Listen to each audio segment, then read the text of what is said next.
గుమ్మడికాయని ఇంటి గుమ్మానికి ఎందుకు వేలాడదీస్తారు? దీని వెనుక కథ ఏంటి? గుమ్మడికాయ ఇంటికి రక్షణగా నిలుస్తుందా?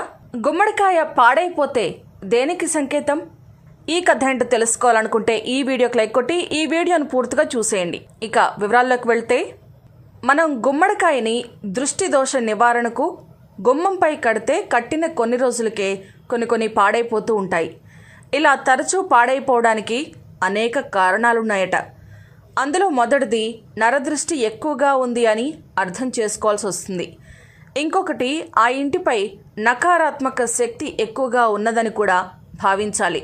అసలు కాయగూరల్లో సంవత్సర కాలం పాటు పాడవకుండా నిలవ ఉండేది ఒక్క గుమ్మడికాయే. అంత కెపాసిటీ కలిగిన బూడిద గుమ్మడికాయని మనం దృష్టి దోష నివారణ కోసం ఇంటి గుమ్మం ముందు వేలాడదీస్తారు. నరదృష్టి తగిలితే నాపరాయి కూడా పగిలిపోతుంది అని మన పెద్దలు చెబుతుంటారు.